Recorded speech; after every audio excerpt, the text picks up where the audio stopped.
March 16th, 2016 Webinars for Teachers. It's my pleasure to welcome you here today, and we thank you for your participation. My name is Hillary Hunt, and I coordinate the Making Sense project. Our agenda today starts with a webinar overview and instructions, and we will then move on to two presentations.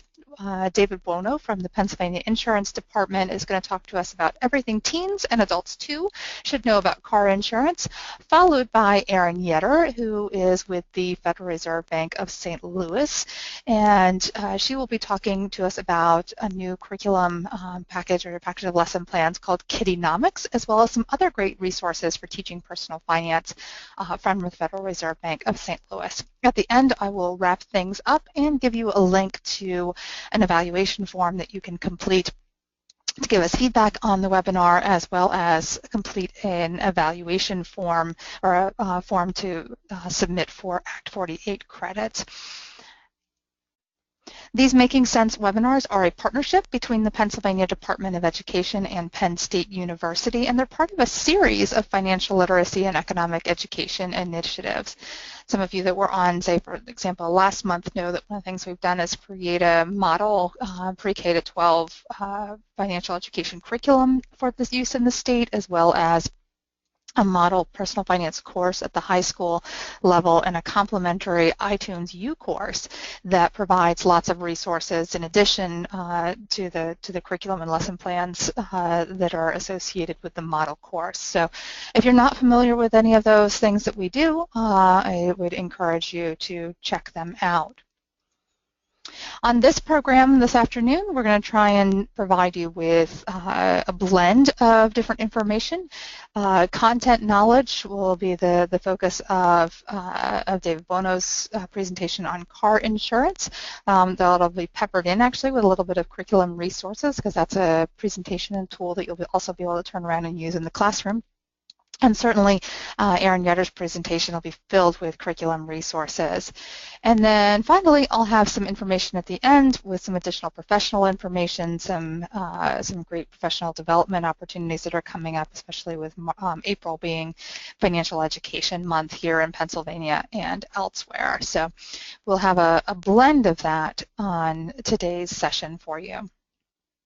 I'd like to thank our project partners, both Sally Flaherty with the Pennsylvania Department of Education, as well as Dr. Kathy Bowen from Penn State University.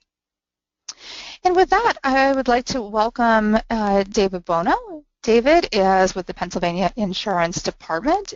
David, are you there? I am here.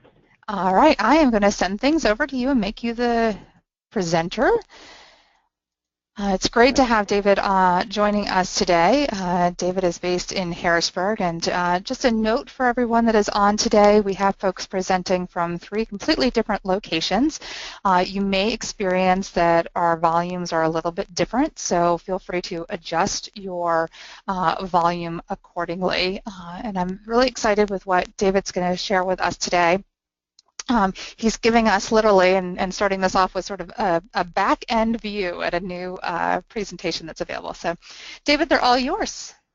Fantastic. And Hillary, I do have a question before you go on mute. Absolutely. Right now, when you're looking at my screen, can you see the instructor notes along with the slideshow? I can. Yep, it's perfect. All right. Perfect. All right. Fantastic. Well, thank you for having me on the call today. As Hillary had said, my name is Dave Buono. I am the Consumer Liaison for the Department of Insurance. A couple of months ago, I was visiting a school to discuss insurance, and I had learned that each of you is working very hard to educate students about insurance, but the material to teach is not the easiest to find. The National Association of Insurance Commissioners, Commissioner Miller and I, started working together to create something that we hope that you will be able to use. I'm still available to visit classrooms, but it's important that you have the tools necessary to navigate the complex world of insurance. So today you'll be the first to see what I'm calling our beta version of the project. We hope to obtain some feedback from you to verify we're on the right track. This is called Insurance 101, and I hope it leads to Insurance 102 and et cetera, et cetera. So let's get started with what we have. What I'm going to be showing you with our slide presentation is a view with the instructor notes that we're putting on So as you would show it, it would look a little bit more like a slideshow, but I think it's important that you do see the notes. So first slide here just goes into the instructions and about the module itself, explaining what you would be looking at and what you would be doing. So I'm going to just go right to the next slide. We should be on the next slide. It talks about the, the simple language, interactivity, hands-on learning. We're going to be talking about, we're giving you the materials. These are things that you would have. This is not something that you would necessarily show the students. But once again, I want to make sure that you have those things. And I will show you the handouts and the quiz after I get through the presentation. And finally, we would walk through the setup, the teach, the play, and the test. So let's get to the slideshow itself. So what we're starting off with are the facts. And what we did here is we found some statistics that we felt that would be pretty important for teens and your students to learn. So, 97% of teens say texting and driving is dangerous, but 43% admit to doing it anyway. Did you know that 16-year-olds are 2 times more likely to traffic ticket than any other driver? Teen drivers with passengers are 3.6 times more likely to involve in fatal crash than teens driving alone. 44% of teens say they would speak up if someone was driving in a way that scared them. And 26% of young people would rather clean a toilet than understand insurance benefits. So we just wanted to kind of give some information, the upstart, some facts for you to be able to use. So, as you're thinking through the pictures and as you're thinking through what we put, those are the things that we hope that you can give us feedback on. So now we get into why we should care. And, everybody is always talking about the physical risks of bad driving. You can die, you can kill someone, or more likely you can end up in a wheelchair. But it's also, financially it's important. So, dumb driving decisions can be pretty devastating to your pocket. So the presentation itself you're going to see is going to educate students about that. So this is the Insurance 101. Smart teens, smart drivers. We're going to go over the basics. We're going to request a quote, and then it's your choice, which is going to be kind of like a choose your own adventure for students. So we get into auto insurance policy. So what we do in this slide is we define what a policy is, and you'll notice there are a lot of notes on the side for your education purposes. But then we also go through and we underline the definitions that are important. So premium, what you would pay insurance company for covering your risk. Claim, you notice the insurance company that a loss has occurred.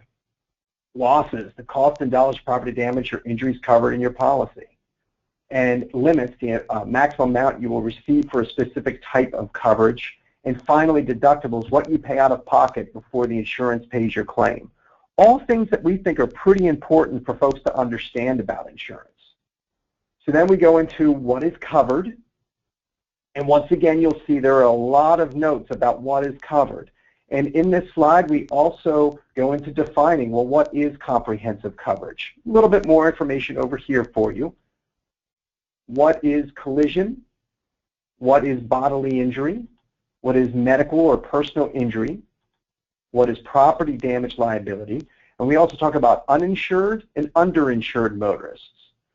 So, once again, it gives you the basic definitions of words that your students would need to know about as they have insurance and if they would have claims. So this next slide is who is covered.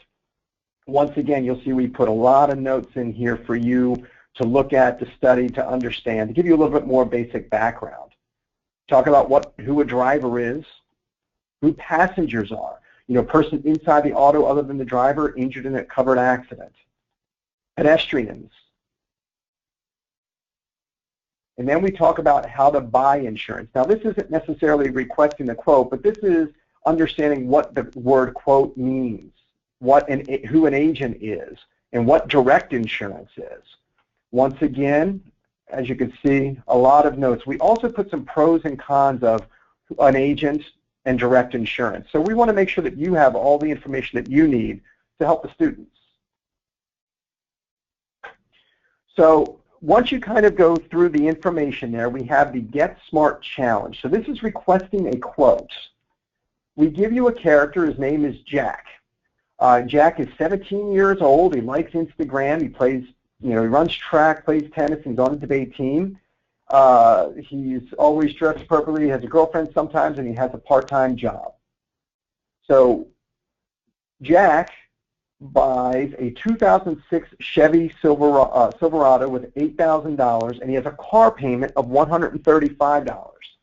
Now, the reason why we wanted to talk about the car payment is we want the students to start thinking about, all right, they need to pay a monthly car payment. So it's $135 a month. Now they need to get insurance. And what we talk about with the car payment is if you have a car payment, the bank will most likely want you to have collision and comprehensive coverage. So we talk about this over here, and we also give you some additional information about what insurance companies consider when setting up your premium, team-specific considerations like good grades and typical behaviors, and just getting into the meat and potatoes of what it takes for teen insurance. This next slide talks about the request of the quote. Now, what I used here are Pennsylvania-specific policy limits. We talk about medical and personal injury, bodily injury, property damage, collision and comprehensive, once again, because they have a bank, uninsured motorists, and underinsured motorists. Once again, everything on here is defined for you, and you'll see a little bit later that we also created a definitions key as well.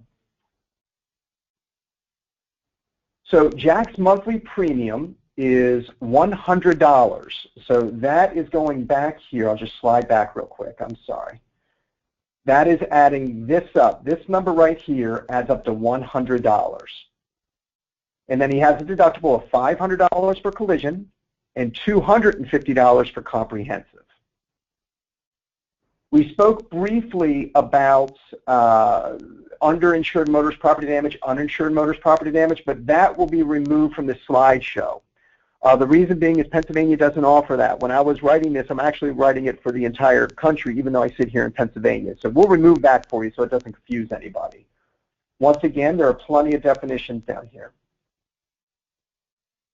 Now, this is the part where we have the students understanding that they are Jack. And before I get too far, what I'm going to do is I'm going to show you a sheet that we would be giving the students. So it's a Your Choice worksheet. This Your Choice worksheet is where the students would be tracking if they make a left turn, if they make a right turn, and they write the amount of money that they would be spending, trying to get them thinking about the finances and the responsibility of driving a car. So you would hand this out to the students. Let me go back to the slideshow. So here is It's Your Choice. So what we do is you tell the students you woke up late, no time to eat, you finish extra credit science project, and you finish extra set credits. It's easy for me to say, and you finish that extra credit science project on time. So, do they make a fast food run, or do they go straight to school and hit the vending machine? Now, what we're going to do is we're going to go through both. And as the teacher, if you want to go through both, you sure may, or if you want to split the class up, however you want to do it. I don't know if we really got into that detail, but what we're going to do is we're going to go both. So here they make a left. And they hit a yellow pylon at the drive-thru, ripped off the side mirror, and they have to pay their deductible. Now, the reason why we use that they hit a pylon, believe it or not, in the state of Pennsylvania, the most common type of accident for a student is hitting a fixed object. So it was actually a reason behind us using that. So now, if they would have made a right turn, go straight to school and hit the vending machine, they would have gotten their extra credit down, which increased their GPA, and they can subtract $5 from their premium because there's a good grades discount. So we want to make sure that they understand, hey, there's discounts out there too. The next example that we have is your half-day class schedule begins today. Sweet. So do you hit the gym for a few hours or take a ride out to the lake? So you're going to hit the gym for a few hours, and you dinged your bumper squeezing into too tight of a parking space. Once again, now it's going to kind of show driving safety. If you're not paying attention, it's going to cost you another $500. Now with this one, I felt kind of bad because even if they made a right turn, they had an accident. And what they did here is they hit a deer. Now the reason why I wanted to put that they hit a deer is because the deductible changes. It's comprehensive. Deductibles, the comprehensive deductible and comprehensive coverage is a not-at-fault accident. So hitting an animal, they're not at fault for that. So I wanted to make sure that they had that, the deer hit it in there, especially for us folks in Pennsylvania. We have a lot of deer. So band practice is finally over. You need to get the home fast to study for the math final. Do you take a shortcut through the parking lot, or do you take a side road behind the school? So we're going to take a shortcut because that's what we do. And here's where you hit a parked car again, and you pay $500, and this time you have to add $5 to your premium because it costs a little bit more money on both sides. Now, if you take the side road, there's no, there's no traffic, and your home and studying in 6 minutes and easy A. So we're going to give you an opportunity again to good grades discount. So time for a study break. You jump in the car to get some ice cream. So do you invite friends to meet you there? Do you go ahead and for a to-go order? So we're going to go ahead and meet friends. Well, you decided to text an ice cream emoji, and you put your car in a ditch. Now, if you go ahead and call in for order, you just miss somebody turning right on the blind spot. Thank you, driver's ed. Once again, it's getting into driver's ed right there, saying, hey, there's a discount for taking driver's education. Homecoming weekend, what a game. And we are, let's see here. So you head to the after party with the guys or give a girlfriend a ride home. This is where you have 6 open beers in your car. Now, what I want to be careful of here, you add the premium, but you have to understand you're also most likely going to lose your license. If you lose your license, you probably can't go to work. Can't go to work, you don't make money. You don't make money, you can't pay insurance. It's really a bad idea. Even if you're at the party, they'll take your license. You take your license, you lose everything. So you give a girlfriend a ride home, good night, no drama, no cost. So what we'd have here is Jack's premium is $100, Jack's out of cost pocket. That is where we would get back to the sheet and have the students read back what the amount is that they spent. Now, I had done a little bit of that numbers, and it's about, with the left turns, they would pay a total of about $2,000 and $120 in premium. So it'll cost them quite a bit of money. The right turn, it costs them about $250, and they have about $90 a month in premium. So what I also wanted to show you while we're here are 2 different web pages. Well, first, let me go over here. I had told you that there was a definitions page. We have here for you the definitions of all the terms in our presentation. And then we also create a quiz. Half of the quiz here is multiple choice. Half of the quiz is fill in the blank. So we wanted to make sure to give different options if it was something that you wanted to just quiz the knowledge of the students after doing the presentation. What I also wanted to show you is our 2 web pages, and Hillary was nice enough, I believe, to put these in the agenda. This right here is the Pennsylvania Insurance Department web page. On our web page, we have things to talk about: health, life, auto, homeowners, renters, flood, long-term care. We still have CHIP on there and other types. So you'll see that we have our links down here. So if you would happen to go into health, if you're speaking to kids about health insurance, we have information. And that information would also include a short video. I'm not going to go to it, but the videos that we made about health insurance, there are 2 of them, are about 4 minutes and 30 seconds apiece, and they're actually very good. And then we also have an insurance guide. We also have things on renter's insurance. I know a lot of you will be teaching kids about renter's insurance because after they graduate, they may go and get an apartment. So we feel it's important that we're educating folks about renter's insurance. And then for students, once again, we have auto. And right now I'm working on revamping a lot of our auto material, but there's still a lot of great stuff on our page. If you're looking for additional information, there is also Insure You. This is from the NAIC.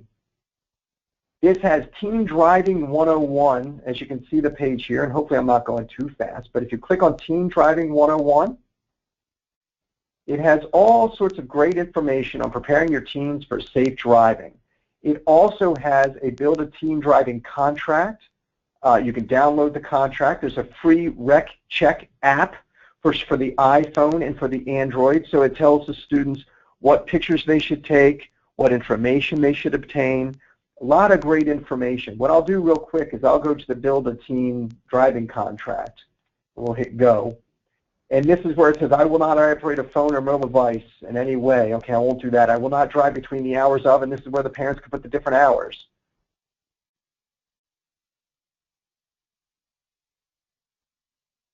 And then you'll respect and obey my parents and uphold. I will contribute to the cost of gas. And then I'm just going to check a couple more things. And what it actually does, it creates a contract that the students can print out. And it had consequences on there, but I had gone through those. The Rec Check app, let's see if it'll allow me to pull it up.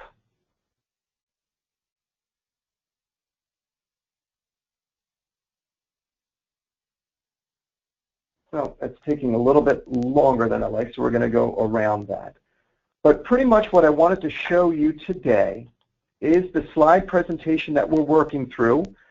Hillary does have some questions that we'd like to, receive some answers from you on. I am available for contact at any time. You can email me at buono@pa.gov, or you can also call me on my cell phone, which is 717-571-2300, or at my office, 717-772-4335. If you have additional ideas that would really help, I am also more than happy to take the phone calls on that, because one of my jobs is to make sure that we're providing you with the tools to be able to teach students about insurance. So with Hillary, I went through that really quick. Is there anything, Hillary, that I am missing or that you would like me to talk or show additionally? Yeah, I want to make sure. Did you show the quiz? Let me see. I'll pull it back up just to be sure. So we have 3 questions on the evaluation. So this is a little bit different of a session than what we usually do. A lot of times the content sessions are, this is a presentation you can turn right around and share with your students. This one's a little bit different because David's in the process of really testing this out. This is sort of the beta version, right, of this presentation. So you guys are the first teachers that are seeing it, and we really want to use and bounce this off of you guys in terms of, I would say it's good enough that it could go out the door today, but I definitely think that something like this can value or can benefit from the input of classroom teachers, and so does David. So we have 3 questions on the evaluation that you'll be able to answer in a open response. The first one has to do with the presentation itself and the fact that the beginning of it focuses on the facts up front. So did you like that as a way to sort of start out with the meat of the content? Do you think that will engage students, or would you have some other different suggestion for how to start it off? Feel free if you want to pop into the Q&A on any of that as well. But we'll ask all of you to respond to that in the evaluation. And then the second question is between the worksheet that we saw a minute ago with the costs and the prices. Yep, David's bringing it up right now. So we have the worksheet here with the premium and the deductibles, left turns, right turns, and the total cost. Between that and the presentation with the various built-in turn signals and the sound effects, do you think that will keep students engaged? Do you think it has a nice level of interactivity?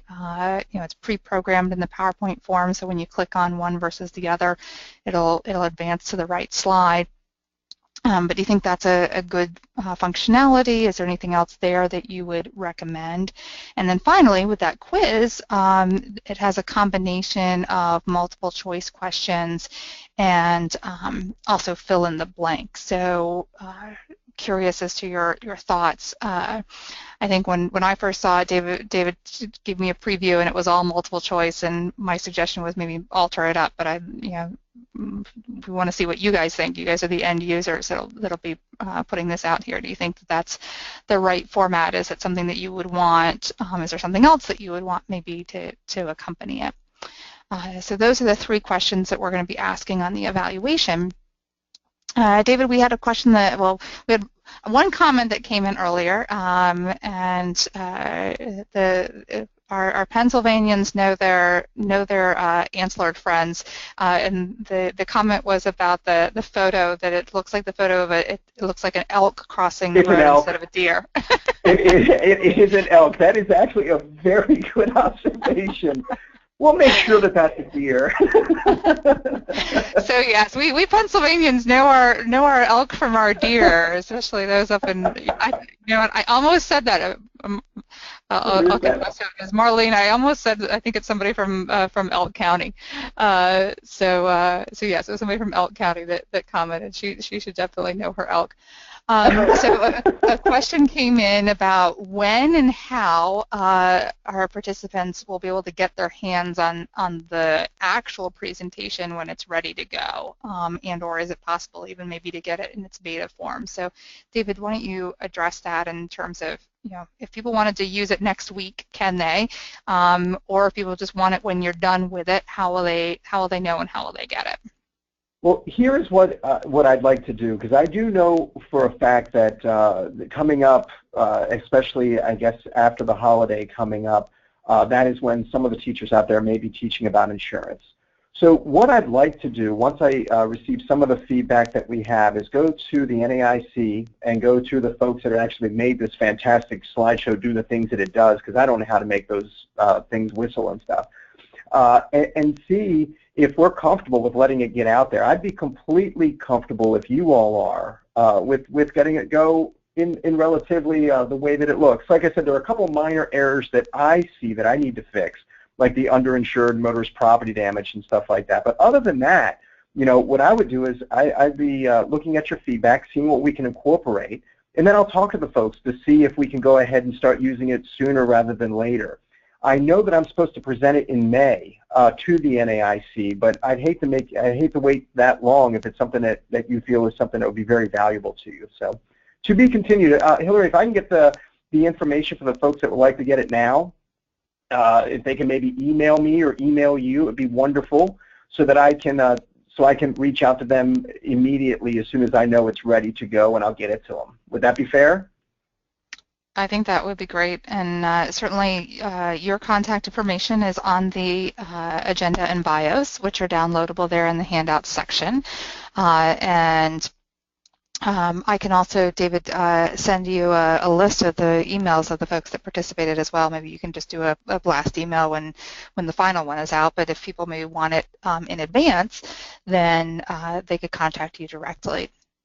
Absolutely, and the one thing that I also want to make sure that everyone knows is I am also available to come to classes to speak, and it would be really great if when I came, they already have a background with insurance, maybe from something like this, so that when I come, we could just talk about situations versus presentations. So that would be great, and I would definitely encourage folks to take you up on that offer. And I'd be curious too if anybody on the webinar. I Skyped into a classroom a little while ago. It was fantastic. It was the dead of winter, and I didn't have to go anywhere or worry about snow or anything else. So I don't know how many of you are Skyping experts in, but that might be another option to consider. We have a question coming in. Can you clarify the comment you made earlier about Pennsylvania not having uninsured, underinsured motorist coverage? It does have uninsured, underinsured motorist coverage for bodily injury. It does not have it for property damage. So let me go to that slide real quick, just so that we can kind of be looking at the information. So Pennsylvania has uninsured motorist, underinsured motorist property damage, which is $15,000 per person, $30,000 per accident. So that means if you're struck by an uninsured motorist, this policy that Jack purchases would have $15,000 for the individuals that are hurt in the car with $30,000 maximum. Now, Pennsylvania does not have something called uninsured motorist property damage. What uninsured motorist property damage takes care of is if you are struck by an uninsured motorist, this is what would fix your car. This slide is completely wrong, and I thought I had fixed it before I presented it with you, but for some reason it went back to the way that they sent it to me. If in other states, like the state of Maryland, Maryland has uninsured motorist property damage, it would have a limit and a deductible. Now, some of you may be thinking, my goodness, what happens, though, if my car is struck by an uninsured motorist? How do I get it fixed? In the state of Pennsylvania, if you have collision coverage, the collision coverage would repair your car, and it would be not an at-fault accident. So we just do not have UMPD, but we do have uninsured motorist and underinsured motorist that takes care of injuries. Does that help? Yeah, I think that's a great clarification, and I'll wait for the teacher who posed it to pipe back in if she has any further questions. But you bring up a really interesting point that I don't know that everybody's aware of. So you are working with this with the NAIC, which is the National Association of Insurance Commissioners, and I always thought it was interesting when I worked at the state, for example, that insurance really is completely controlled at the state level in terms of regulation, correct? I mean, I worked and was housed in the banking department when we had an Office of Financial Education, and banking has this dual regulatory environment, right? You've got folks like, the FDIC and others at the federal level, and then you also have state banking regulators. But the insurance, laws vary tremendously from state to state, which is really important, especially if you have folks that maybe have lived somewhere else, or maybe have a transient population or what have you. But it's also, I think, just important to know, the role that the insurance department plays, is huge. I dare say, bigger than any of the other regulatory agencies really in the state, where there's sort of that dual role. Do you want to just speak to that for just a moment? In regards to when it comes to auto insurance, renter's insurance, homeowners, yeah, absolutely. And state to state, there are absolute differences. You'll be hearing a little bit later from Aaron. Aaron lives in Kentucky. Kentucky's policy limits are higher. They have personal injury protection. Pennsylvania, it doesn't have the limits quite the same. So there are a lot of differences. The only area where things get a little bit grayer is when it comes to health insurance. When it comes to the marketplace, that we watch over that. When it comes to businesses that purchase their own insurance through self-insurance, we don't necessarily regulate that. So that's one of the only differences that I can think of. But we're pretty important when it comes to looking at rates. We approve them or we deny them. We hold companies accountable. So if they're not being good, you all can write to us and we'll investigate it to see what's happening. How can we help? Before I came here, we always start off with, the joke of how many people didn't even know there was a Pennsylvania insurance department. And a lot of times people raise their hand. They don't even know we exist. But we're here to help you. We're here to provide education, information, and protection. We make sure that insurance companies are solvent. And what that means is we make sure that they can actually pay their claims. So we're even looking into their financials to make sure that these companies are running in a good standing so that they don't go out of business. They have to be able to pay these claims when they happen. We regulate that. So Hillary, I hope did I touch the things you wanted me to touch? Yeah, definitely. I think I just know, there's probably quite a few teachers that aren't aware of that, and certainly the general public I don't think is. And really lots of things that do vary. And one of the things that also comes up frequently sort of in other areas is the fact that in some states the use of credit scores for pricing insurance is allowed. It is correct here in Pennsylvania, but it's not. It's disallowed in other states. So again, a lot of variations from state to state, and I think that makes it challenging sometimes for educators who want to find materials. If it's something that's put out nationally, like you were saying, like this will be customized for Pennsylvania to be specific to Pennsylvania. That makes a big difference.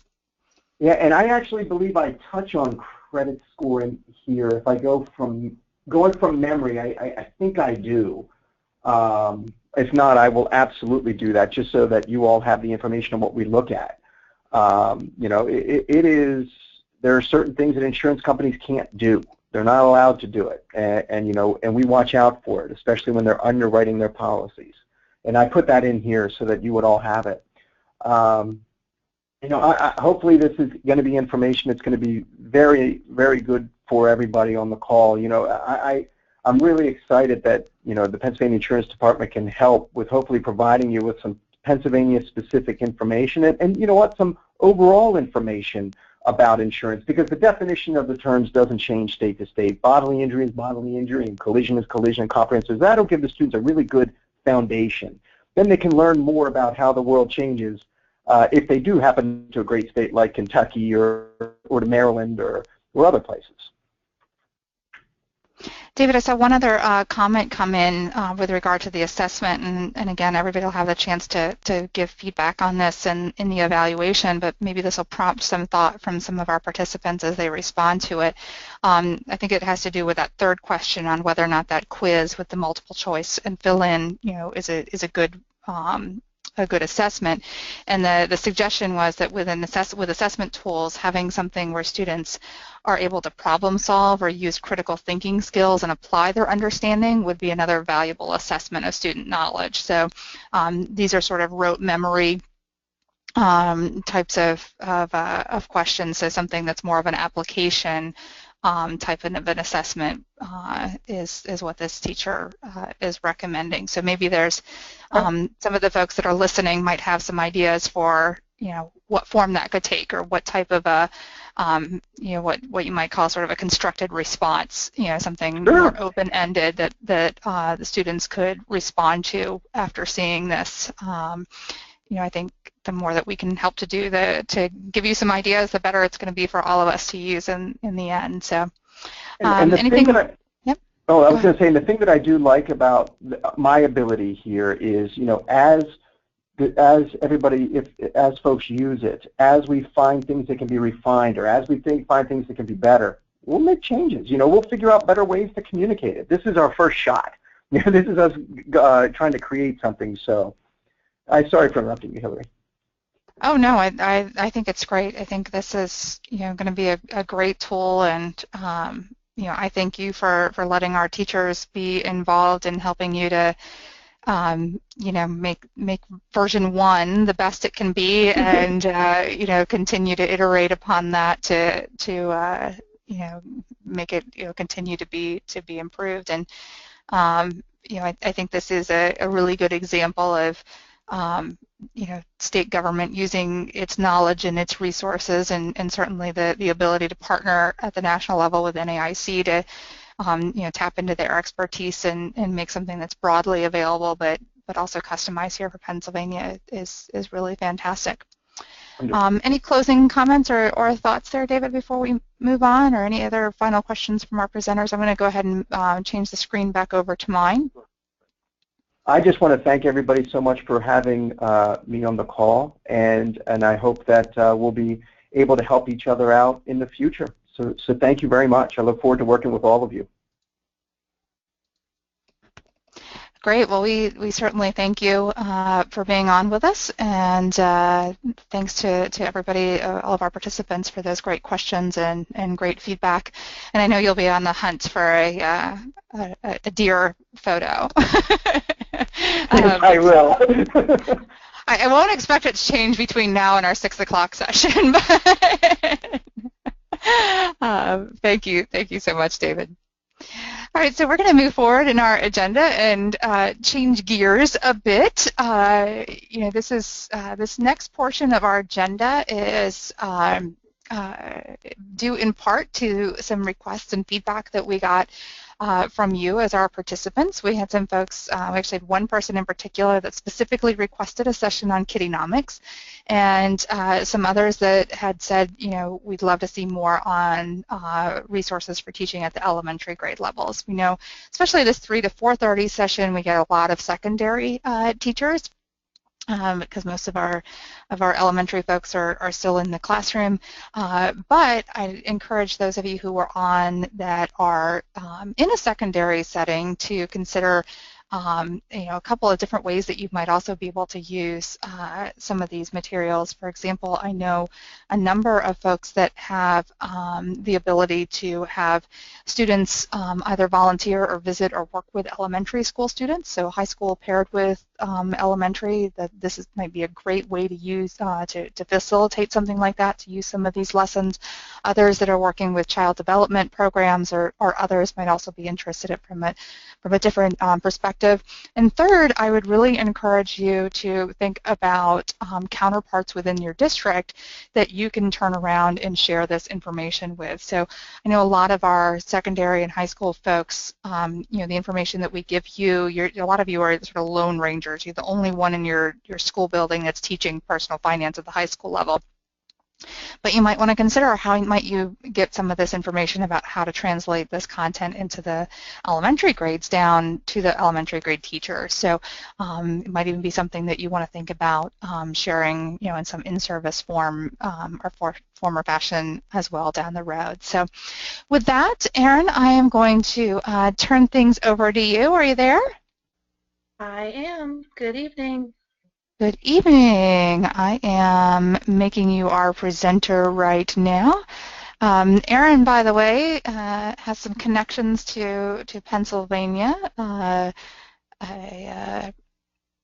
Many of you have been on our webinars in the past and are familiar with Dr. Andrew Hill and Todd Zartman from the Federal Reserve Bank of Philadelphia. And Erin actually had the chance to work with both of them when she interned there while working on her doctorate at the University of Delaware. So it's great that we were able to get you involved in this. And even though you're from but now, let me see if I get it right. Last time I didn't quite get it right. Louisville?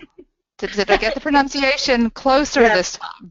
Yeah, that's closer. You got it. I'm going to work on that. So I told her earlier you have to say it Louisville, say it how you want to say it, but like you have something in your mouth. So, yeah. Not Louisville. Yeah, no, not Louisville at all. No, okay. I'm getting better. Yeah. We can quiz you on ones like Lancaster versus Lancaster and other ones later. But well, I grew up in Delaware, so I'd be good on that. I'm an avid Eagles fan. So for anyone else out there with me, fly Eagles, fly. All right. So I know some of you have again heard Andrew and Todd present, so you are used to getting this disclaimer. Anytime you hear someone from the feds say anything, you're going to get it. So the views expressed in this presentation are that of my own, not necessarily the views of the Federal Reserve Bank of St. Louis or the Federal Reserve System, and that is just fancy quick talk for I'm not making any of this up, but you can't quote me because they don't pay me enough for you to quote me. All right, so what I'm going to talk about tonight, I'm going to do a very high-level overview of our website. We have branded it called the Econ Lowdown, so that's the St. Louis Fed Economic Education site, and because it was specifically requested by you guys asked, we listened, that you wanted to get an overview of our new preschool curriculum, Kittynomics, so I'll give you that.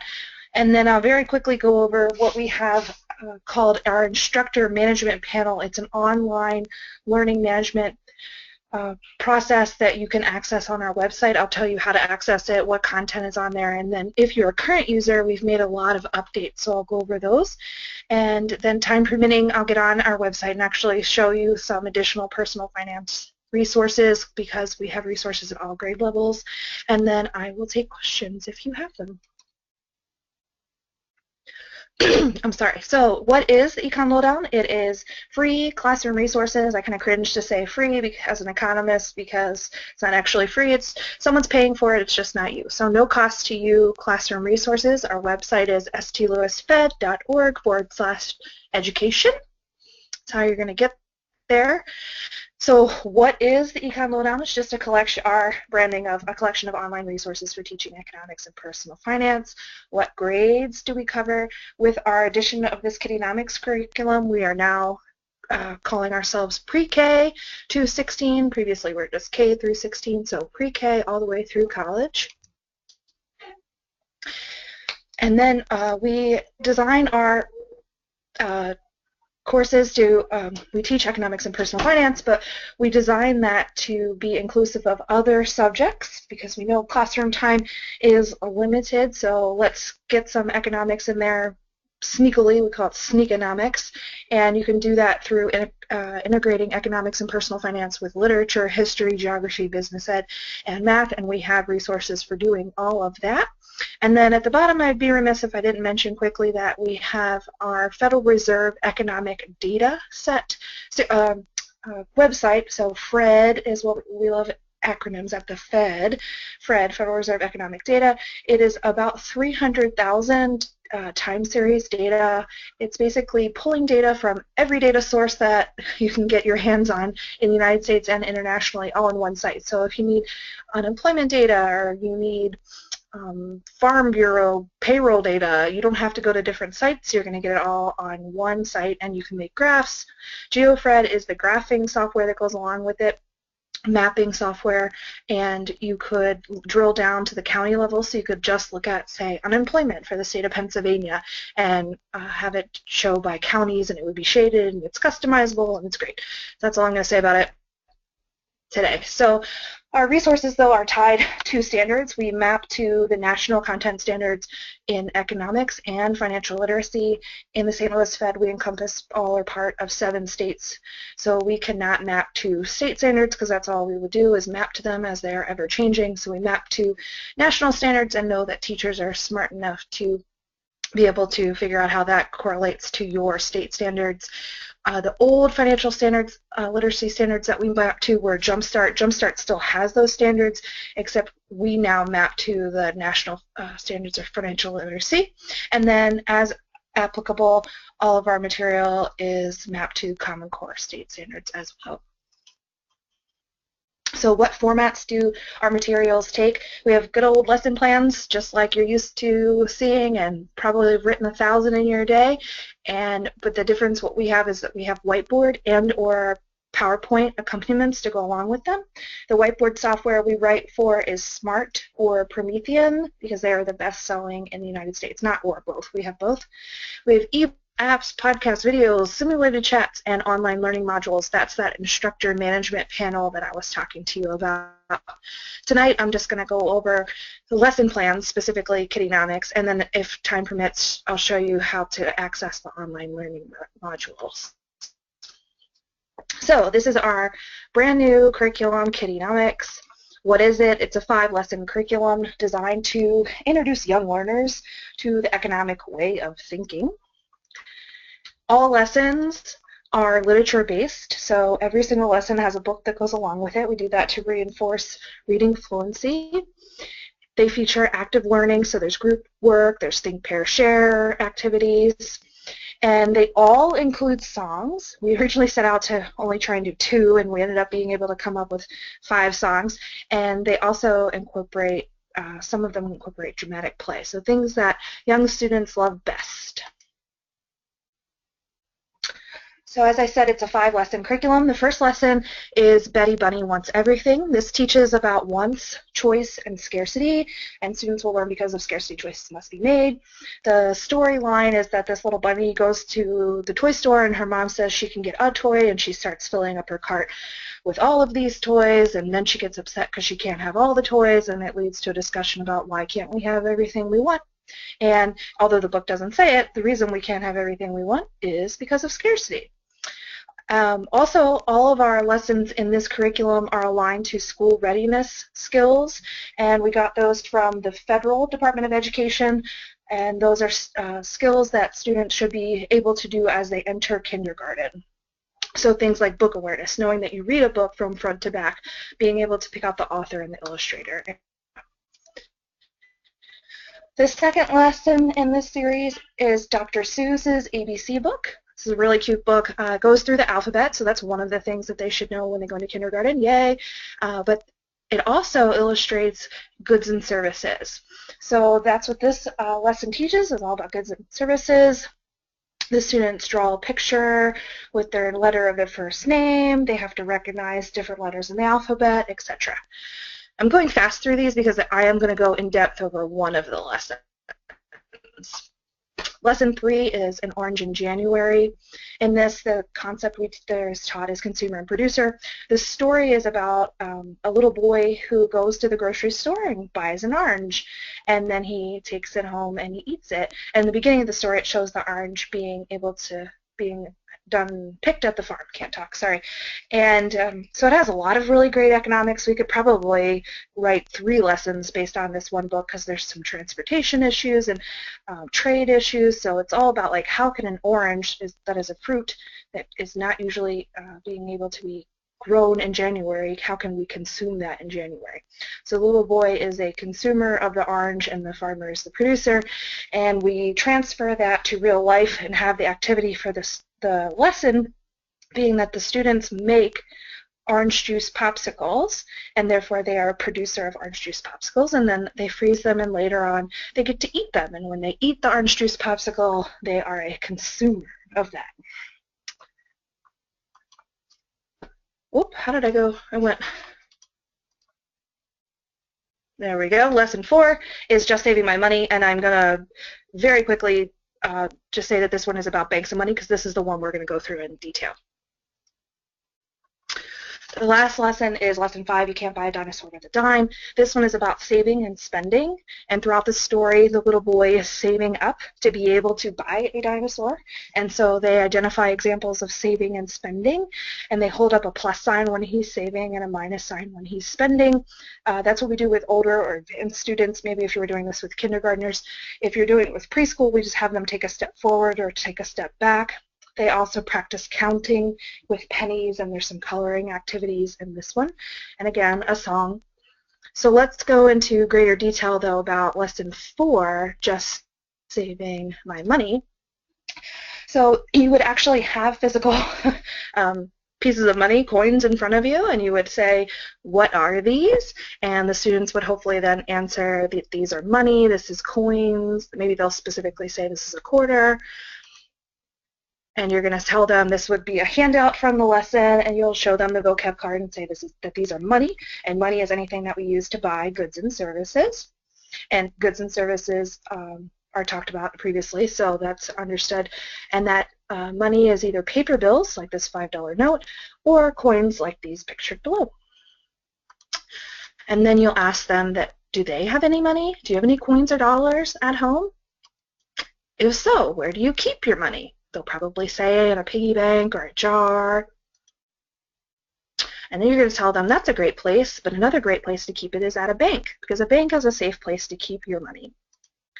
And then you're going to ask, have you ever been to a bank? And some of them might say yes, so ask them to describe the bank. What did it look like? What did you do? What people were there? Where was it? And then you're going to point out some banks in your local area that they might already be familiar with. These are some large banks in Pennsylvania, as you would know. The next step in the lesson is to show them, to give them this handout of a piggy bank and tell them that if they wanted to buy something, they'd have to save their money, which is what they're going to do in the next lesson, to actually save this handout and use it in the next lesson as well. But you ask them to draw a picture or write a sentence if they can write about what they would be saving for. So here's my picture. I'm saving for a cruise. Okay, and then you actually show them, have money out, you have the coins out again. And you're going to ask them, we're going to talk about some patterns and identifying things that are like and dislike. So are all of these coins the same shape? Yes, they are. What shape are they? Well, they're round or circle. Are they all the same color? No, they're not. Which coin is not the same color? The brown one, or they might even specifically know that it's called a penny. Are they all the same size? No, they aren't. Which coin is the biggest? The quarter is the biggest, the big silver one. Which coin is the smallest? The dime, the small silver one. And then you're going to have them do some coin manipulation. You're going to tell them, give them the coins, and say, put all the coins together that are circle or round. So they should put all 4 coins together. Then ask them to put the coins together that are the same color. So they should move the penny away and the other 3 silver coins would remain. Then put the coins in order by size from smallest to largest. And then you're going to ask them to complete these patterns. So you could actually have the money out if you had enough coins at your disposal, or you could just put out this pattern and ask them to place the physical coin in there. So the first pattern would be completed by a dime. The second one would be completed by a nickel. And the last one would be completed by a penny.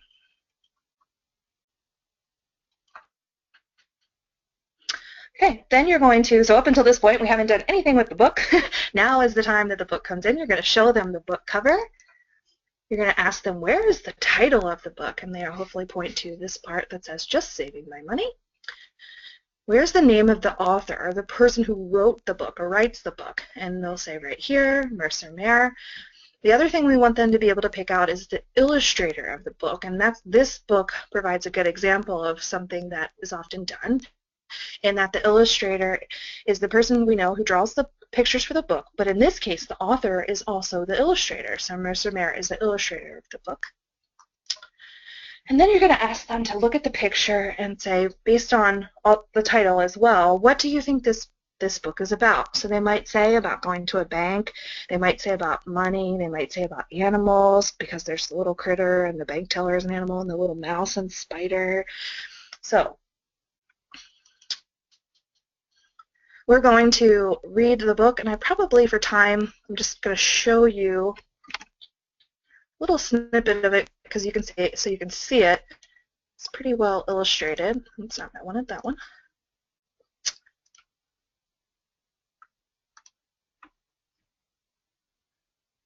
We had some technology issues in the earlier one, so if it doesn't go, I'll just move on.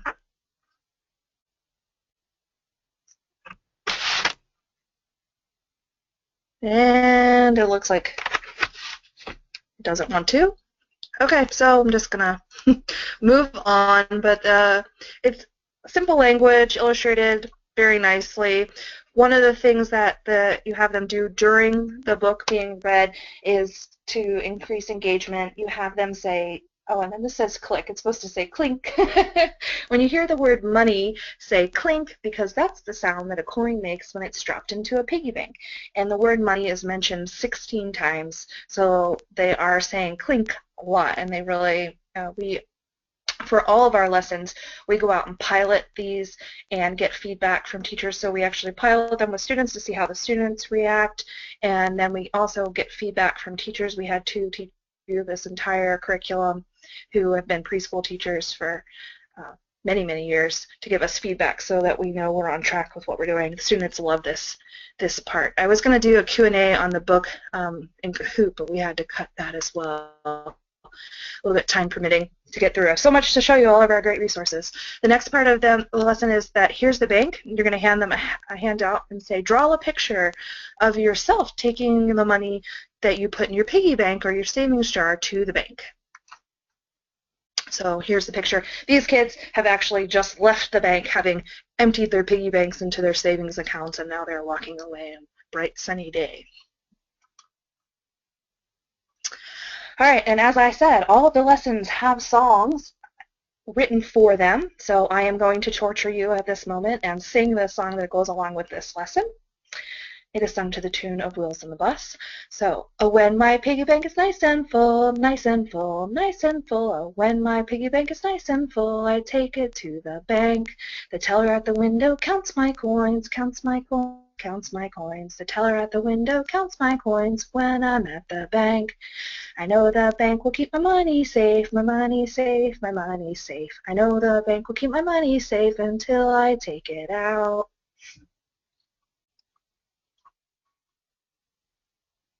I know you guys are clapping for me. I just can't hear it because you're on mute.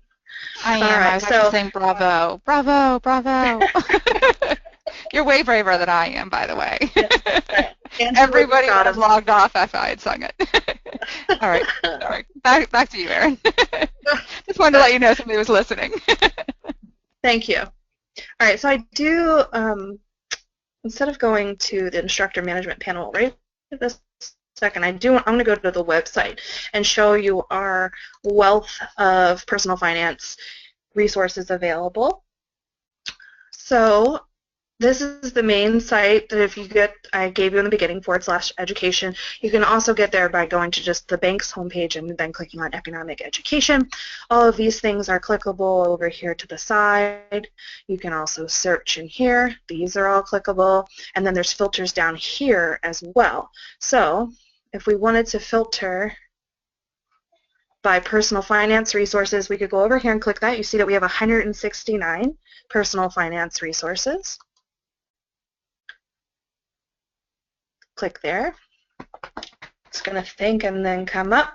It automatically defaults to sort by alphabetically, but what I like to do is sort by release date, especially if you're a frequent user already of our website. Then you can see the newest, latest, and greatest stuff because that's what's going to show up first. There's these Q&A pages. They're the newest thing that we have going on. What we've done is we've taken all of our traditional children's literature-based lessons that were written for teachers to teach or librarians that go along with the book. They take about an hour or so to go through the entire lesson. And we said, well, wouldn't it be great if we could repurpose these, because parents are probably reading some of these books to their children, and wouldn't it be great if they just had a quick set of questions that they could go through that were personal finance and economics related, a set of questions and answers. Hopefully it's going to come up quickly. If it doesn't, I'll just go back. Okay. Having technology. Technology's not been my friend today. But I promise you a PDF pops up. There are about 10 questions with answers, with some definitions.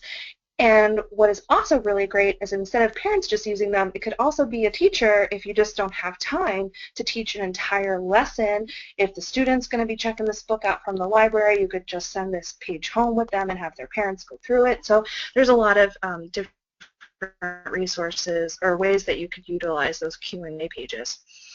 So I'm just scrolling through because remember we have all different types of resources.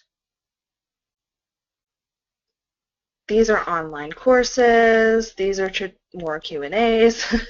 So the other thing you can do is you can filter by grade level. So I could say I just do want to see my elementary lessons, or elementary resources, I'm sorry.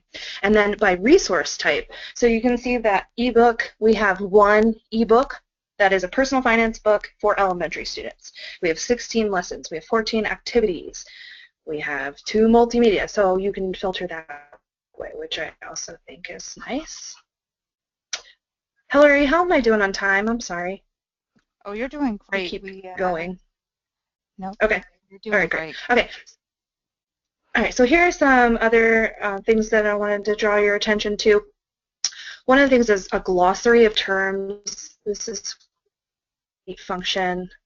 It won't come up. Everything I try and tell you is really great. It's probably my internet connection. I'm at home. Okay, so flashcard, glossary of terms, that if you are using another resource and they don't have their terms defined, because that's a common thing we run into when we're looking at our competitors' products, you could come here. The one really wonderful thing you can do is, I'm going to do this, you can create custom flashcards. So I can pick what vocab words I am specifically teaching in a lesson, and I can make flashcards to fit those vocab words. Okay, so it's coming up slowly but surely. To be quick, I'm just going to click these first 3, say that that's what I'm teaching in the lesson today, put them in my deck. If I made a mistake, I can edit the deck. When I'm ready to go, I hit Print Deck. And then I say, do I want it single-sided, where the vocab word and the definition will be printed on the same card, or do I want double-sided? I'm just going to hit single-sided right now. In elementary, teachers are using the single-sided way as a word wall. You know, they're putting these up on their word wall. If you hit double-sided, the vocab word is on one, and when you print double-sided on your printer, the definition behind it. So this would be nice on a word wall, or this is the single-sided. This QR code will let you scan that and get back to it, so you don't have to create this deck every single time you want to teach it. Oh, and then I'm sorry, and double-sided older students are using them for flashcards to study.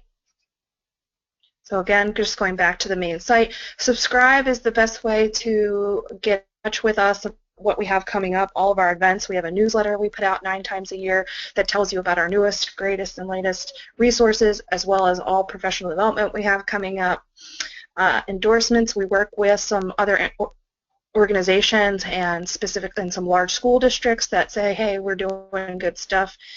Teacher education is we provide professional development, of course, as I'm doing with you right now. Here are some of our partners.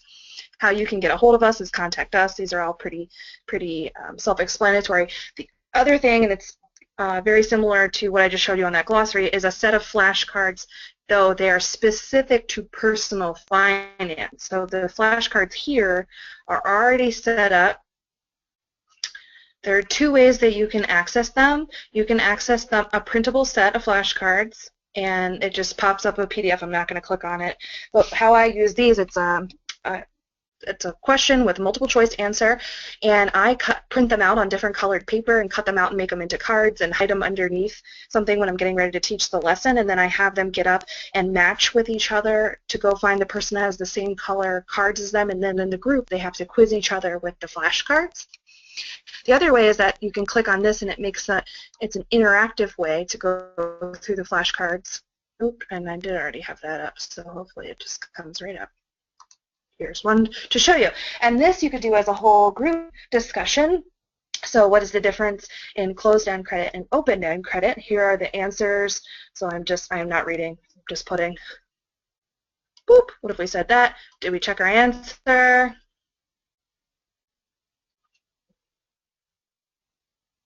Oh, and we are wrong. It tells you why you're wrong. And then you can go on to the next question. So there's 30 questions that are in this interactive format. There's actually more flashcards than that. If you go to the printable set, I think there's 60 or 75 in the entire deck. The interactive one is just a little bit limited. Okay, then the last thing I want to show you is this instructor management panel that I've been talking to you about. This is where all of our online learning modules exist. It is set up very similar to something like Blackboard, if you ever use Blackboard when you go into school. It's just an online learning process where you get an account up and then you can add your students, you can add classes. Actually, I'm going to go back to PowerPoint because it's already set and it'll be much quicker. Okay, so I would click in here as a teacher to log in. Here's my login screen. The very first time I have to set up access, you just put in some very basic demographic information. Then here's the home screen, what it looks like. We have new features on the right-hand side showing you any changes that we've made, updates. Here's the checklist. Here's the things that you need to complete to be able to use this online learning module. First, you have to add a classroom. Second, you add students to the classroom. And then third, you pick content for the classroom. If you already have an existing class that you want, a new feature that we just added is that you can clone it. So you have one set up and you have another section, block 2, whatever it is. You just clone it and you can pull everything over. All you'd have to do then is add the students to that class. Here I am adding students. I can do it by manually adding right here, number of students to add 1 and just typing in their names, but I can also auto-create them if I don't care about them having a name and I just want A through Z. I can do that. Or I can import a list from Excel. And then I can send my students login information by typing in their email address. I can also print it out and just hand it to them. I like to do both so that they have an electronic record and then a physical copy. On the day I'm talking about this, I give it to them in a piece of tape and I ask them to tape it into their notebook or textbook. This is what the email looks like when it comes to them. They get a student code, they get a password, and this is unique to each of them. And then they just click on this hyperlink to get in, and that's how they access the information online. We've updated our left-hand navigation to be segmented. We used to just have everything listed. Now we have it listed by what type of material it is, if it's a course, a video, or a written assessment. Written assessment is where you can put in your own question and then grade it yourself so that it's not, everything else on our instructor management panel is either true, false, or multiple choice. This gives you the option of being able to do your own constructed response. And then you would score it. submit the score. The other thing that we just changed that we've been asked about was being able to reset post-test scores. So all of the online courses have a pre-test. The student goes through the course, and then there's a post-test. So you can see in this student, they got a 25 on their pre-test. They went all the way through the course. That's that progress bar, 100%. And then their post-test score is a 50, which isn't that great. So if you want, and you want to be nice, you can hit that little circle, looks like a refresh, and have them redo it. Then you can also see if you've assigned them a video. The videos have quizzes at the end of them.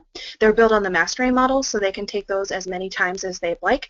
You, as the instructor, get to see, though, how many times they watched the video and how many times they took the quiz. So this person watched the video once, they took the quiz once, and they got an 87. They'd like to improve their score, they could take it again. What I do when I'm teaching and assigning this is that I tell them I'm only going to accept a grade of 100 because it's built on the mastery model. There's no reason you shouldn't be able to get 100. Watch the video again, take the quiz again, you'll get 100. So then what do the students see? When they go in, they see a login, and then they see on the left-hand side is their name, and then they see the class that they're in. The instructor in this case was Andrea, your name, and then they can see how they're doing on the course where they've gone through, on a video if they've watched it and completed their quiz, any written assessments that they have to get done, if they got through them, what their grade was. And then, so if you are an existing user to our IMP, we have some new model or new courses up. One of them is on economic growth that was just put up, brand new. Talks about GDP and what goes into economic growth. I didn't say that too well. Then another thing we have is Ella Saves Today. This is our elementary modules. Ella is the star of all of our elementary ones, and the first video or course was about opportunity costs and making decisions and choices, and this one is about saving. So she has decisions about saving or spending. She gets to put her money in a bank. The bank earns interest. You go through, and they're pre and post testing, but this, because it's an elementary course, is told via basically a story. It's like an online book that the students are being read through. We have also updated our unemployment course. We had this long course on unemployment. It took about 2 hours to get all the way through. Teachers reported back to us that they loved the course, but it was a little bit too long, and or they wanted only to teach portions of it. Could we separate it out? So we have done that. It's now in 4. The big long course is still out there, but we now have 4 short courses. Measuring unemployment, types of unemployment, education unemployment, and consequences of unemployment. We have a new video about saving for college, what it takes to save for college, how much you're going to need, that type of thing.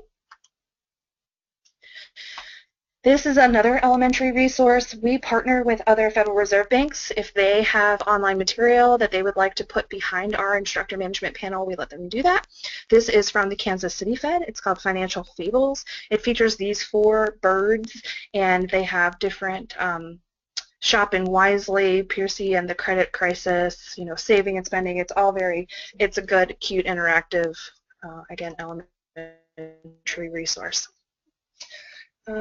So at this point, I wanted to show you a video, so we might just watch a few minutes of it. Hopefully, again, had earlier technology issues, but hopefully it will not give me problems this afternoon. Had it all queued up and ready to go, because I want to show you what our videos kind of look and feel. We have a professional sound studio and graphics design team, so they're pretty slick, if it'll go.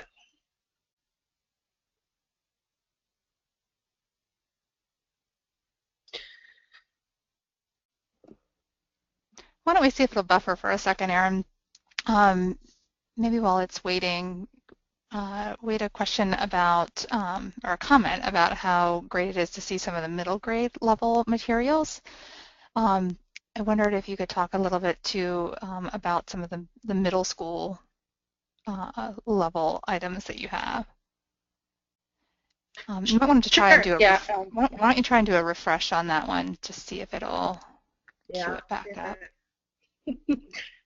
And attendees, I promise we did practice this. It didn't work sure in the did. first webinar. We repracticed it, and it worked. I don't know. You get people on the line, and then it just dies. But I promise you, if you go to the website, it really, yeah, look. That's great. Okay, so we won't watch the video. It's not a big deal. Yeah, so I can actually go and show you some of them. Just click on middle school. The old school equivalent of this was when like your light bulb blew out right on your overhead projector, or I know our teachers are used to this sort of thing happening. I know nobody ever has issues with bandwidth or the wireless dropping or anything like that in their schools. It's always fun. And now it's thinking about it. So I promise I can talk as we go. So we have a lot of things that are specifically purposed to middle school. Some of the things we cross-purpose for, an advanced middle school, maybe 8th grade / high school, like younger high school, 9th grade audience.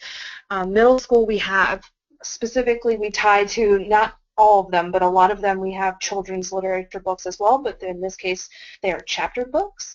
So books like Lawn Boy, Worth, Meet Kit, An American Girl, I'm trying to think of some others off the top of my head because it's thinking and, of course, not going through.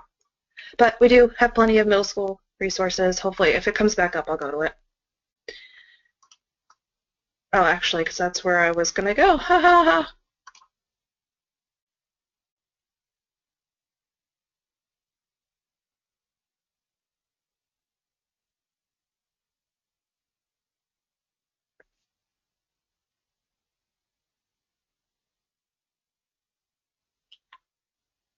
Of course.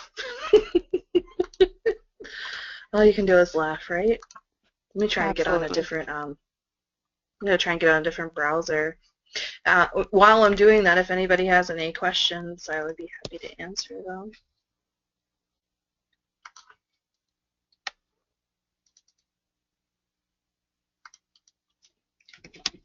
Oh, come on. And I could say, I don't know where everyone, I know you guys are in Pennsylvania, but I don't know where. I'll be in Indiana, Pennsylvania this summer doing a workshop on Kittynomics.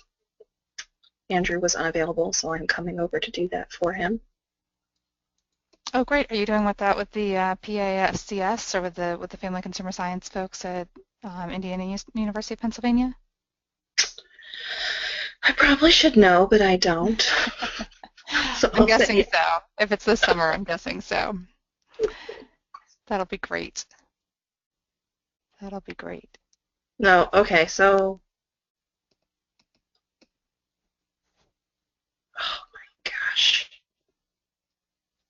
Oh, yay, okay. All right, now we're at the main bank's website. So this is how you can alternatively get to our website. Actually, while I'm here, I'm going to stop. You hit economic education.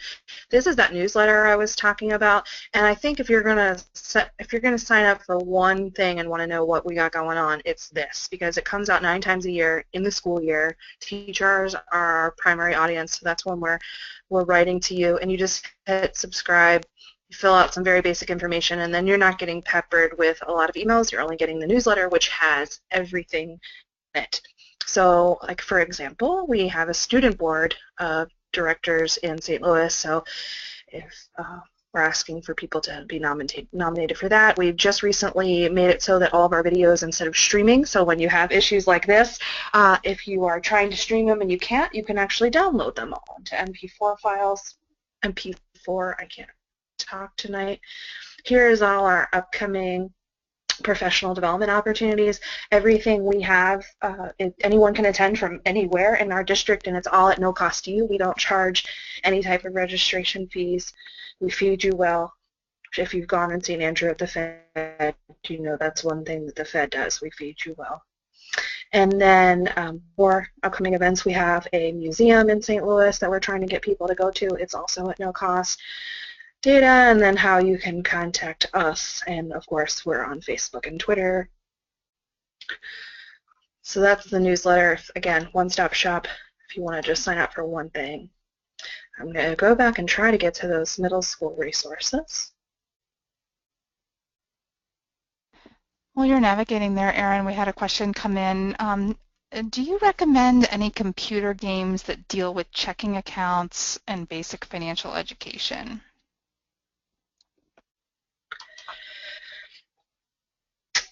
I don't. They do exist. The Council for Economic Education has some. I'm not familiar with them. I know there some people really like it and some people don't. There's also Visa Practical Money Skills has a, so if you use Google Visa Practical Money Skills, there is a game that they have that deals with sports, and I'm not entirely, I've never gone through it. I just know there's a football version and a soccer version that students can play, and they are playing the game but learning about money skills as well. So those are and I can't for the life of me remember the Council for Economic Education's game that they have, but it's pretty popular. So those are two that I know off the top of my head. We don't have any, there is some games, like for example, we have one called, the San Francisco Fed has one called Beat the Chair, and you make decisions, monetary policy decisions, as if you were the chair of the Federal Reserve, and you try to see if you can beat inflation. So by making decisions, what happens to inflation, and then it goes back and forth about whether or not you did a good job, or if you caused massive unemployment. So that's one as well. Okay, middle school, resource type. Oh, concept is where I was going, so hopefully it's, no, I was going to personal finance. So 72. So we have 159 total, 72 at middle school.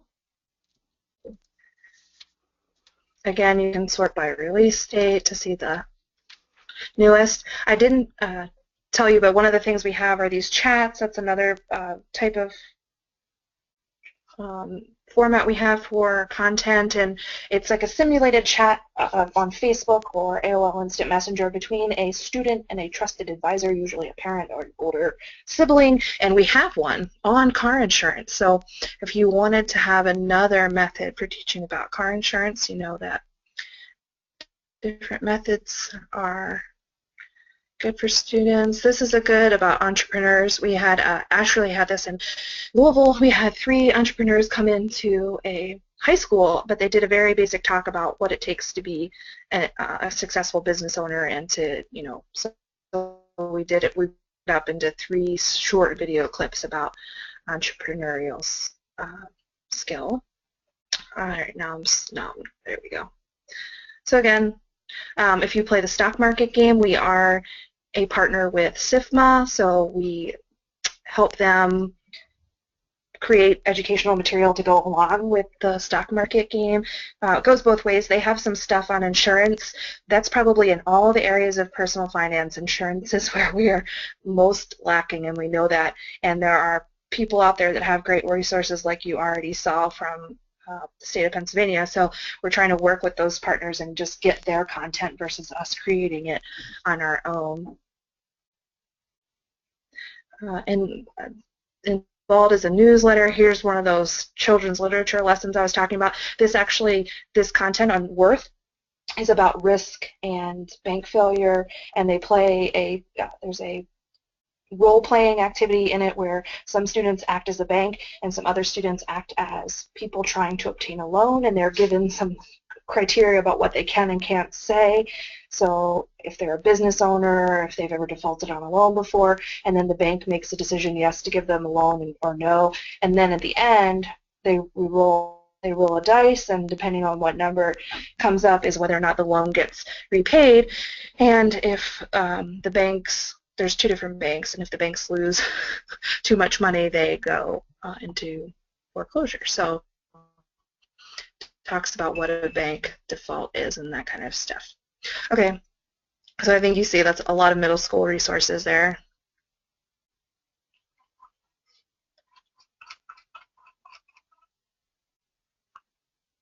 And I was short on time today, and now today I'm like, I think I've gotten through everything I wanted to talk about. So I'm going to put up my contact information. I know you do have it on the bio, but just like Andrew and Todd, my 100% of my job is providing resources to teachers to help them teach economics and personal finance. I write curriculum, I do research, and I do professional development, so I am happy to talk to you at any time. It doesn't matter that I am not in your, or you are not in my district, I should say. I can help you in any way possible, even if it's just answering questions like that, like, do you know a game? I will try my best to get that answer for you. All right, great, thank you. Any questions for Erin from anybody? I know we had a couple of them that came in that I posed to you as they were coming in, but does anybody have any questions or wonder about resources to teach any specific topics? Anything along those lines that we can answer for you this evening?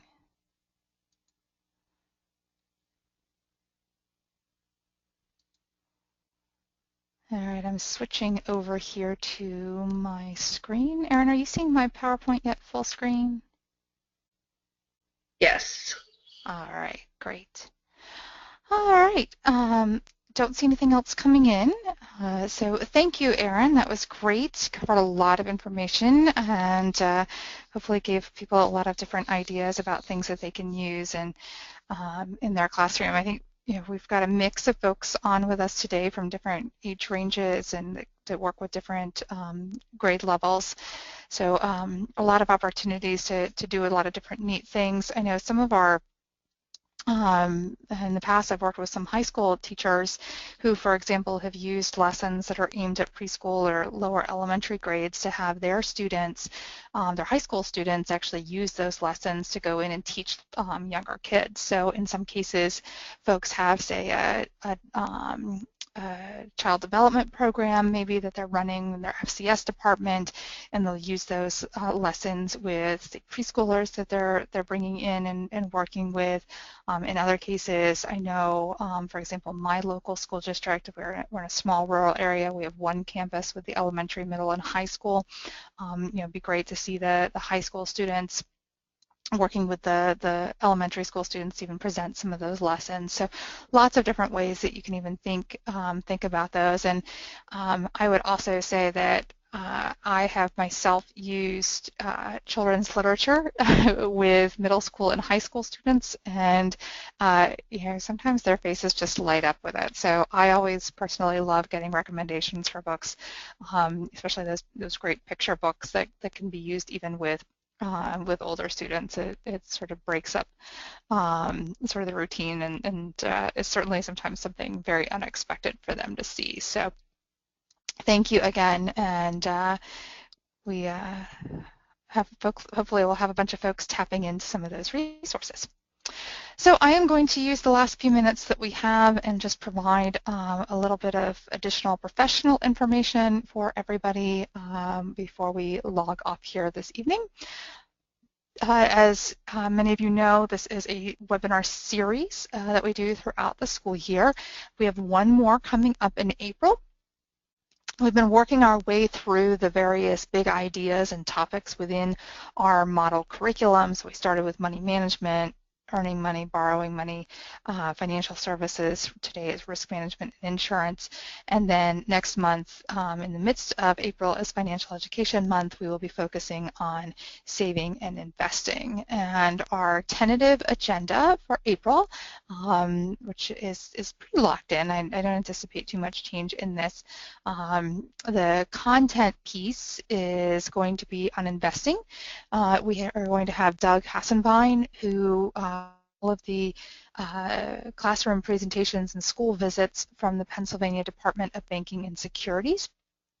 And the topic of his presentation is Practice What You Preach, You, Your Students, in Investing Basics. So that promises to be a great presentation. Doug is fantastic at doing these. Some of you might have even had Doug come into your classrooms before. If not, I think you definitely want to log in and then think about following up with him and having him come in as a guest presenter even. And then I'll be sort of switching hats a little bit. As many of you know, I run the Making Sense project, but I work as a financial education consultant with a whole host of different organizations and entities, and I've had the pleasure to be working some with PwC, PricewaterhouseCoopers, lending some subject matter expertise to their Earn Your Future Digital Lab, which is a series of online interactive modules that are going to start being released in April. So you guys are going to be some of the first to see those. I'll be focusing on the high school modules, which are the first ones that are getting released, but there are going to be middle school and elementary ones going down to grade 3 that will come out a little bit later in this year and for back to school season. So I'd encourage you to learn about those. They are what I like to call device agnostic interactive modules. So it doesn't matter if you're on a computer or a laptop or a tablet or a phone, you should be able to use them in any of those environments. So I know that's sometimes an issue, folks sometimes worry, say for example, if you're on a Chromebook, you should not have a problem running these on Chromebooks. And then we'll provide some additional just professional information at the end of that one as well. We've mentioned the Federal Reserve Bank of Philadelphia a couple times this evening in passing, and I wanted to share with you some of their upcoming in-person professional development programs. We love doing webinars, but I don't know about you guys, I still think getting face-to-face with folks is my preferred method. If I could have all of you in a room at the same time, I would love it. But you have the chance to do that in Philadelphia at the Federal Reserve Bank of Philly. They have a couple of sessions coming up this spring. And then if you've never participated in one of their summer programs, I would highly encourage you to take a look at those. Their Keys to Financial Success teacher training program, that's their semester-long model personal finance course. With everything that you need to teach that program will be June 27th to July 1st. And then they will do their Making Sense of Money and Banking, which is for all grade levels, July 18th to 22nd. A new one is the Economics Across the Curriculum that's being done in conjunction with the American Institute for Economic Research, and that is 3 days at the beginning of August. So again, check these out.